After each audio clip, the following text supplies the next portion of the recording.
Welcome to my YouTube channel Narula Stenography. My name is Sahil Narula and I am presently working in Haryana Agriculture Department. I have qualified SSC stenographer and Delhi High Court skill test as well. On the basis of my experience, I will provide you dictations that will be helpful in your skill tests. So be ready. 10 seconds. 5 seconds. Start. For 2 decades now, I have been leading a band of journalists on annual trips to follow state and national elections across India.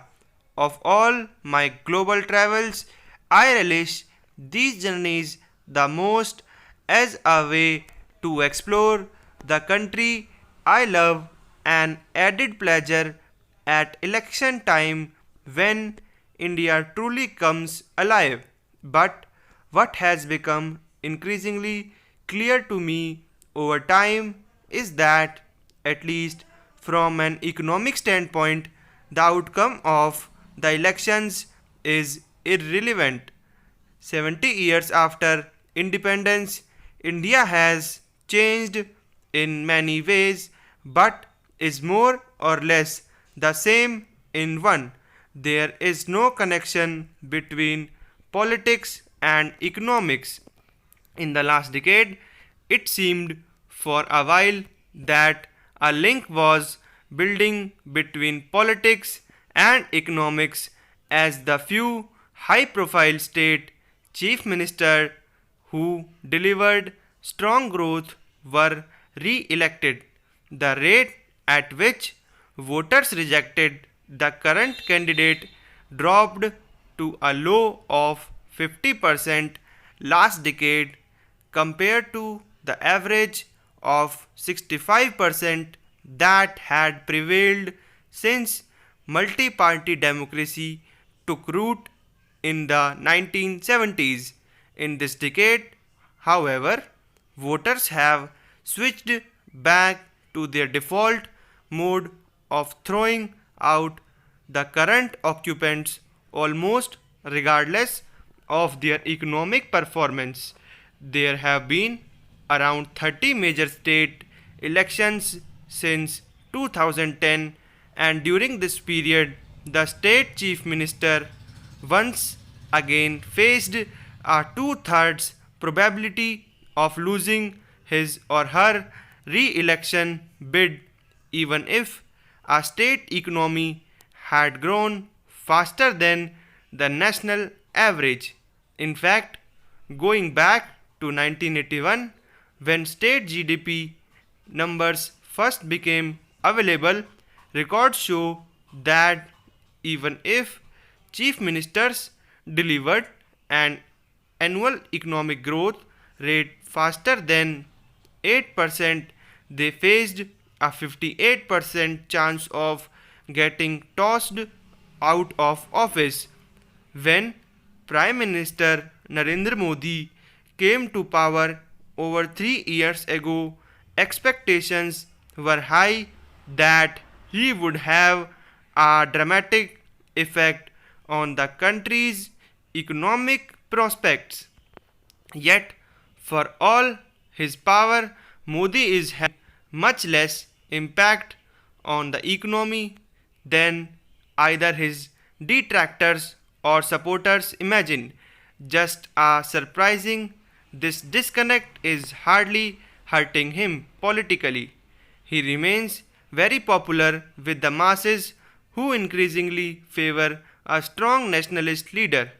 Exhaustion after 60 nearly unbroken years of Congress rule combined with contempt for the ineffectual last Prime Minister in the Congress line created a hope for strongman rule, the scale of which is still widely unrecognized. This is very much present in the world democracies now. The World Values Survey polled voters in the largest democracies in the late 1990s and again in the decade, and found a sharp increase in popular support for authoritarian leadership in most of the 30 countries that were part of the poll. The results were particularly striking in India, where support for a strong leader who does not have to answer to parliament rose 25 percentage points to 70%. This was the third largest increase for any nation after only Ukraine and Romania, countries with little to no tradition of democracy. Modi continues to ride this surge in support for strongman rule, and that popular emotion is likely to shape his political future in 2019 more than any economic variable. Of course, many supporters of the current government argue that Modi had done more for economic reform in 3 years than Congress did in nearly 60.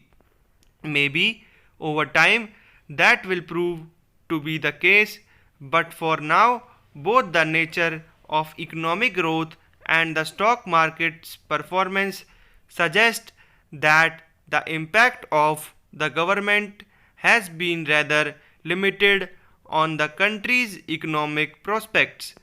Government exert their greatest impact on economic growth by encourage investment.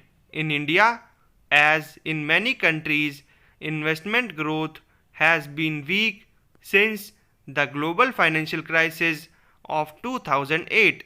The main reason India is still growing at a decent clip is strong consumption, which is playing an increasingly large role in driving the economy. The share of private consumption in the Indian economy has grown from 55% in 2008 to 60% now. This trend also reflected in the stock market, where the consumer staples sector has risen by 50% and delivered the highest relative returns since Modi was elected. This again reflects the growing irrelevance of politics, because in developing countries the state usually plays a large role in investment projects but has little direct sway over consumer choices. India's stock market continues to move in line with other stock markets around the world, and anyone who made investment decision based on Modi's political agenda currently looks like a loser, whether they bet on him or against him. Liberals who pulled out of the market expecting Modi's autocratic tendencies to lead to economic disaster would have missed out on a market that has risen by 20% during his tenure. On the other hand, right wing supporters who bet on the Modi basket of state infrastructure, real estate, and manufacturing companies that were supposed to benefit from his reform agenda would have missed out too by choosing all the wrong stocks, which rose 30% after the election. So friends, please like, share and subscribe my channel, and thank you.